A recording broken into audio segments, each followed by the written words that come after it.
Hello and welcome back to my fourth attempt to complete my first run on Pokemon Emerald Rogue. Hopefully this time we will be able to go all the way. We are joined today by a new starter in Cyndaquil, who has been taught Double Kick and Flame Burst in order to aid us.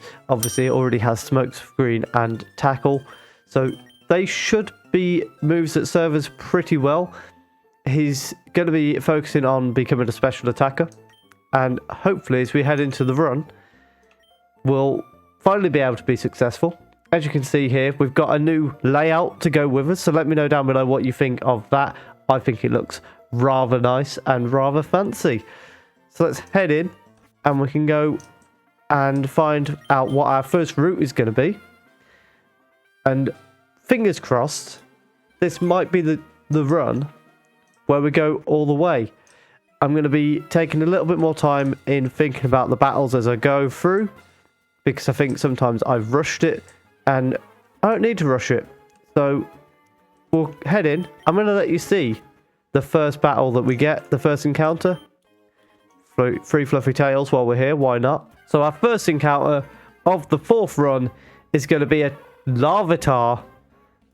That is a pretty nice way for us to start. Hopefully we'll catch him nice and easy with a quick ball. And as soon as we've caught him, we can jump ahead and I'll let you know as we go what happens. There we go. Nice and easy. Let's go. As we continue through the route, we also pick up a Houndour and Cyndaquil evolves into Quilava. On the following route, we grab ourselves a Duskull, Diglett and a Swinub, giving us a solid 6 Pokemon to head in the first gym with. We decide to lead with Diglett at random, which isn't too bad given that we're facing Norman, who then leads with a Teddiursa. We start the battle with a Magnitude, which gets a heavy crit. However, Fake Tears comes back at us and lowers our special defense. That's not too concerning, however, as Magnitude outspeeds and gets the kill. Stantler is in next and lowers our attack with Intimidate. We switch to Duskull as Stantler goes for Stomp, which can't hurt us. Astonish does do super effective damage, but we disable it. I was intending to disable Stomp, but we go for a few layers while Stantler can't touch us to lower his defense. Then when Disable comes to an end, in comes Quilava to hit a Double Kick for the kill, leaving just Ditto to go. Double Kick almost gets the instant kill. He transforms into Quilava, but Quick Attack ends that straight away, and that's the first badge easily into our possession. As we proceed towards the second gym, we take a chance on a strong Pokemon encounter, which ends up being Mightyena, who we choose to catch, replacing Houndour. We then come across a Heracross, who replaces Swinub, as I don't feel Ice will serve us massively throughout this run. And now it's gym time as we face Swan. Not great as we plan to leave with Quilava. He leads with Staryu, which means we have to quickly switch to Mightyena. We set up with a Howl, however Staryu's Bubble Beam is very strong. We go with Crunch with Mightyena, which gets the kill. That was unexpected. I thought Mightyena was about to be dead. And the great thing about Mightyena is he has the amazing ability Moxie, meaning whenever he gets a kill, he gains an attack boost. This means that another Crunch kills Horsey for another boost. Poliwhirl is next, so we go for a Crunch. Poliwhirl actually outspeeds, but only goes for Rain Dance when she probably could have got the kill. Crunch kills Poliwhirl. This leaves Mightyena at +6 attack and only Slowbro left to go, which we can easily outspeed, easily get the kill with the super effective +6 attack Crunch. And there is a small scare at the start with the strong hit from Staryu and the moment when Poliwhirl outsped Mightyena, but in the end, Mightyena was certainly very mighty. On the way to our third gym, not a lot happens except Larvitar becomes Pupitar and Diglett becomes Dugtrio. We're leading into the gym with Duskull to try and use Toxic to start the battle. It's Watson that we're facing and he leads with Pikachu. So our new plan, we want to get Dugtrio in for this battle as soon as possible.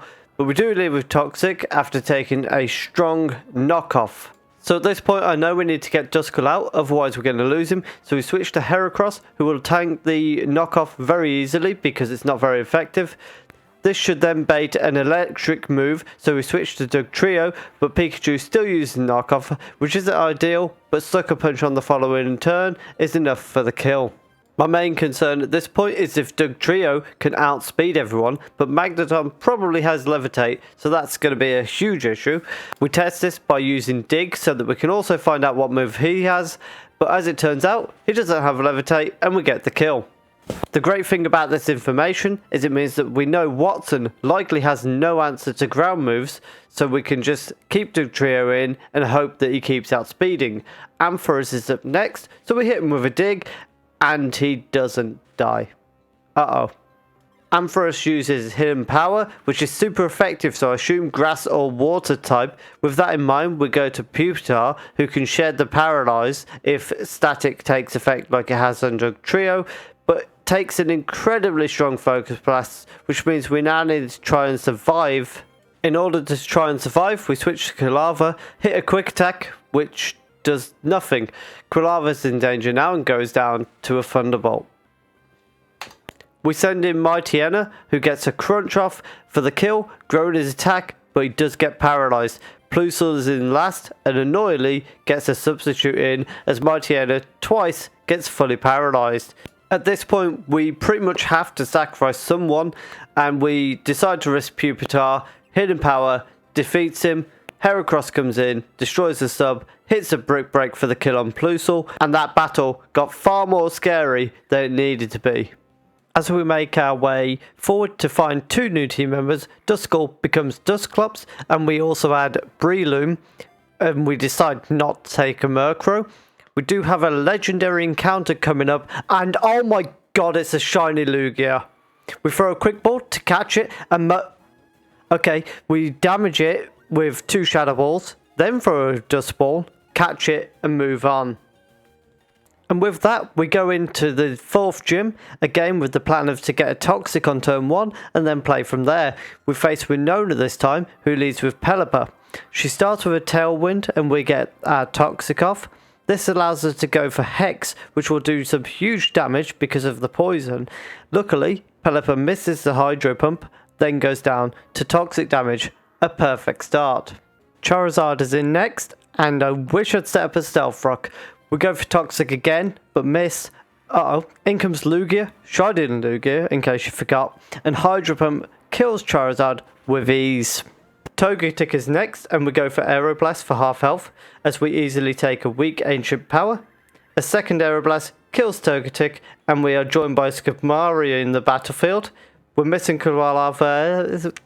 We go for Hydro Pump, which is strong, but not strong enough for the kill, and Lugia survives a Brave Bird just about. We switch out to Dugtrio, who should have no problem with Brave Bird.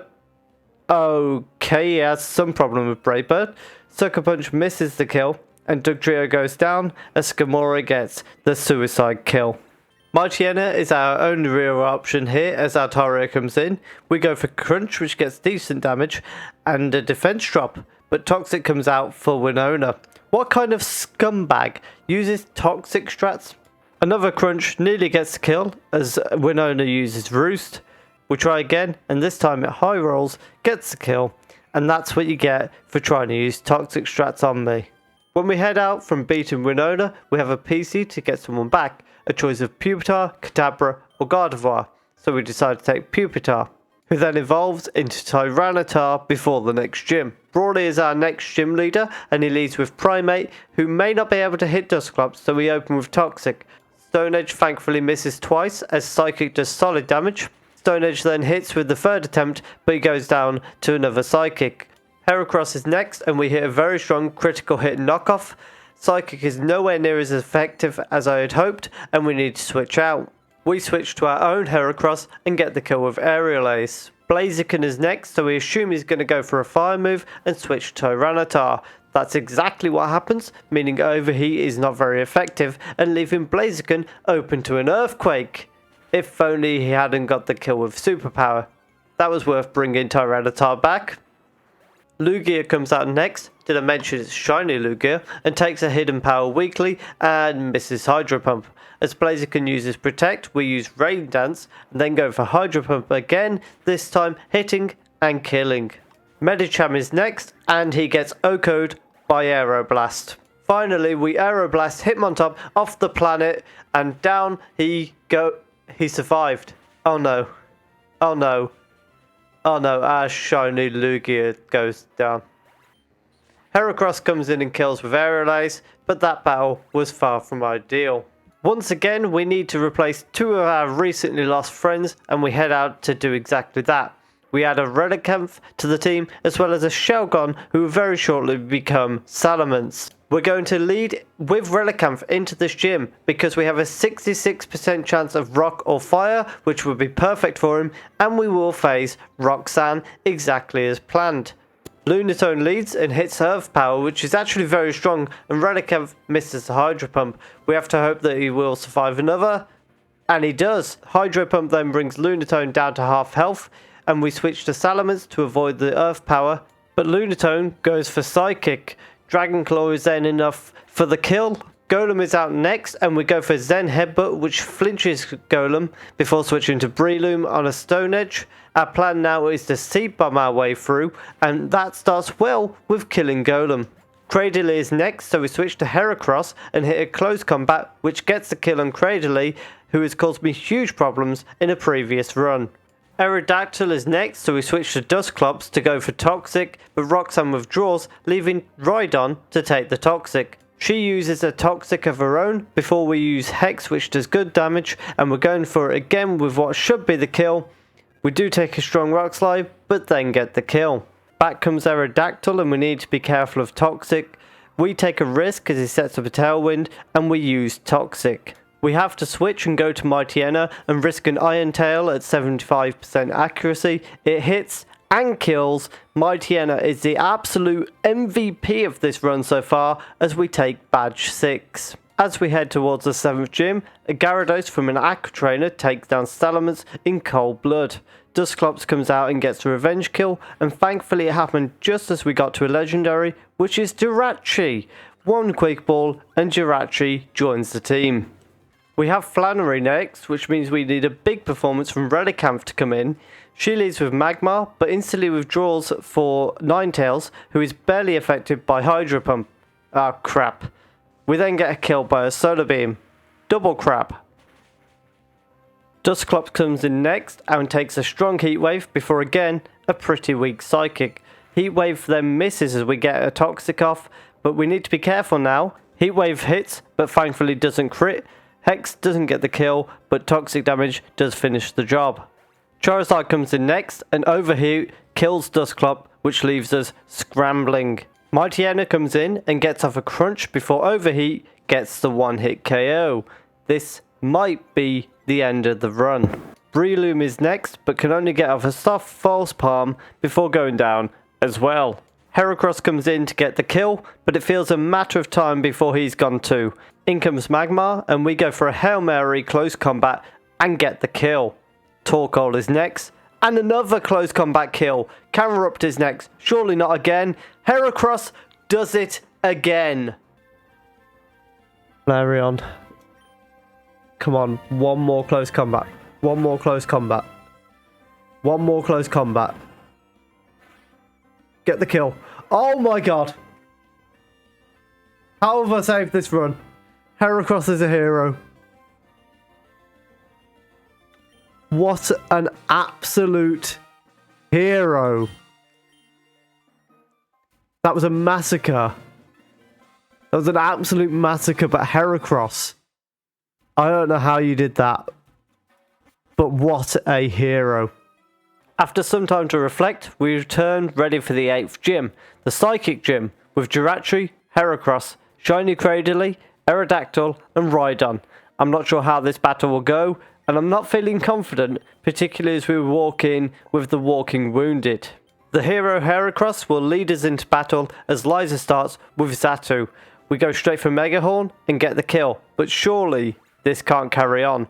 Grumpig is next, and Megahorn kills again. Lunatone, Megahorn. It's another kill. What is happening? Executor, Megahorn, kill. What are you, Heracross? Jinx, Megahorn misses, and down goes Heracross.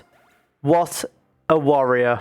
In comes Rhydon, and he takes an ice beam and dies. That was our big chance.